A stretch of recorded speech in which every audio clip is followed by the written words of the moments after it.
What if one of the most important companies in the AI boom isn't building the chips, but the systems that actually make those chips usable? Or if margin pressure, not demand, is the real reason this stock stalled while AI keeps exploding? And what if the company already delivered 900% returns in the past 5 years and still has a realistic path to the stock tripling? That's Supermicro Computer. This isn't an AI hype stock. This is an infrastructure company that's sitting right under the entire AI stack. Hardware, cooling, racks, clusters, and execution.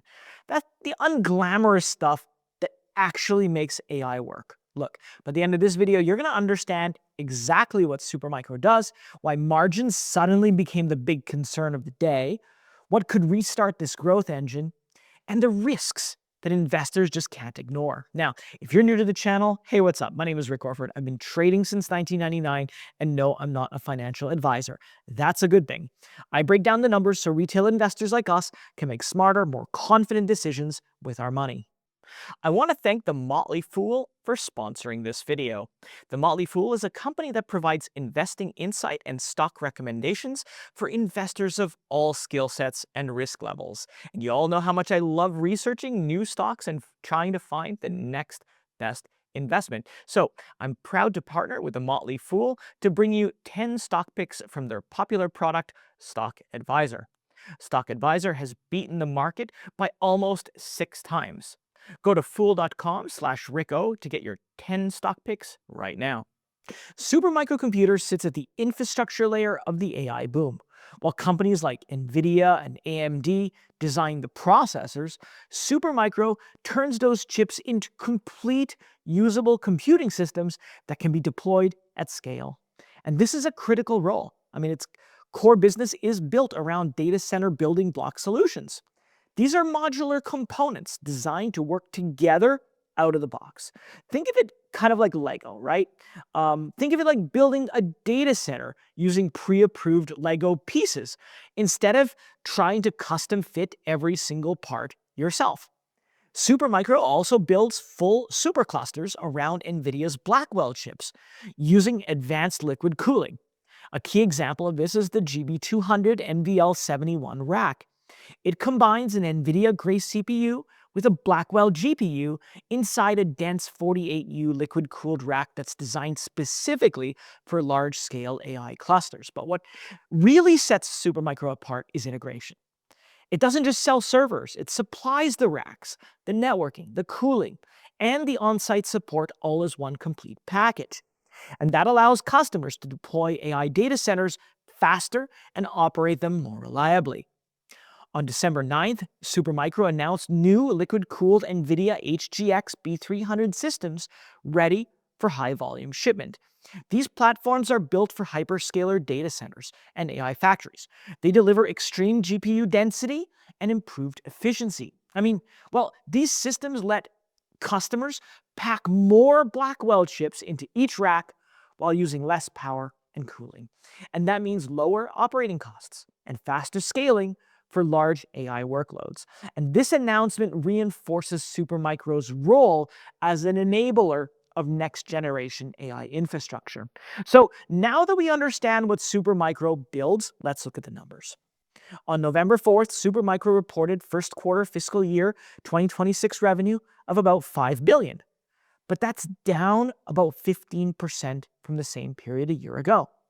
Gross profit came in around $467 million. Translating to a gross margin of about 9%. Okay, but that's a notable decline from last year when gross profit was near 13%. So this margin compression matters a lot. When margins shrink, each dollar of revenue produces less profit. And that reduces flexibility, it weakens earnings power, and increases vulnerability if demand slows down or costs rise. However, there is one data point that you need to be aware of, and that's keeping optimism alive. Management is guiding second quarter net sales to between $10 and $11 billion. If that plays out, revenue will double quarter over quarter. And that leads to a big question that investors are asking themselves right now. What could drive Supermicro's next phase of growth? And what could hold it back? I mean, this came up in my Discord recently, so let's break it down. Well, the most important catalyst right now is execution around NVIDIA's latest platforms. Supermicro's new liquid-cooled NVIDIA HGX B300 systems are now ready for high-volume shipment. This partnership with NVIDIA to deliver AI factory cluster solutions is the core growth driver in all of this. For companies running advanced AI models beyond basic chatbots, Supermicro simplifies the deployment. It ships complete, ready-to-run AI systems that are designed to operate inside customer-owned data centers. And these systems are fully optimized for NVIDIA's Blackwell GPUs and built to match NVIDIA's reference designs. They arrive pre-configured for power, cooling, and space efficiency. Supermicro also uses SuperCloud Composer to help IT teams plug these systems into existing infrastructure and fast.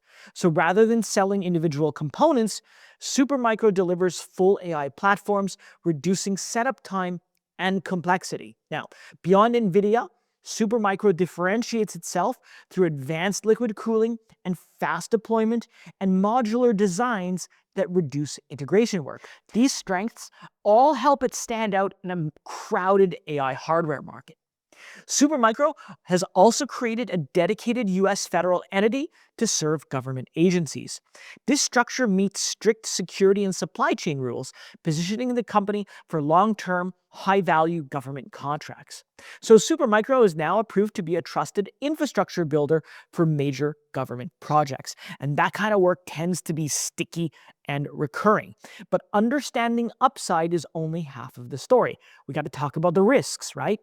Supermicro just reported its lowest gross margin to date at around 9%. Now, some analysts, they don't expect a fast recovery. The company is moving volume, but earning less per dollar for every dollar of revenue. If that trend continues, Supermicro will have to work harder and harder just to maintain earnings. Then there's also macro risk. Ongoing discussions around tariffs and tax changes have all made 2025 volatile for technology stocks, right? The broader tech sector has struggled, and difficult market conditions can definitely weigh even on strong companies. And that adds uncertainty in the near term. Of course, volatility can also create opportunity.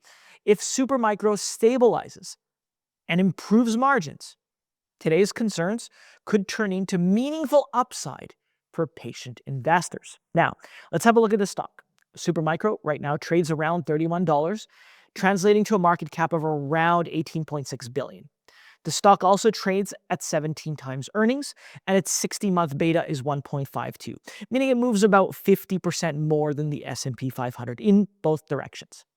Year to date, the stock is up just about 2% and down about 1% over the last 52 weeks. So let's say it's been relatively flat.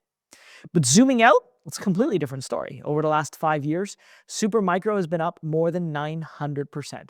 That means a $1,000 investment in Supermicro 5 years ago would now be worth $10,000. So the stock has been very choppy, but long-term performance has been very exceptional. But does Supermicro have what it takes to double or triple from here?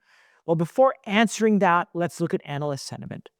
A consensus of 20 analysts rates Supermicro a moderate buy, but that's an upgrade from last month's hold rating with an average score of 3.5. So it's not a strong conviction call, but it has improved. The high price target is $64, suggesting it could double from recent levels. But what would it need to triple? Well, it's not about new demand, it's about execution. Management says that weakness came from timing issues, not lost customers. Large orders for complex GPU servers and rack scale systems were placed too late in the year or in the quarter to ship within the quarter. And those delayed products matter because they carry the highest margins.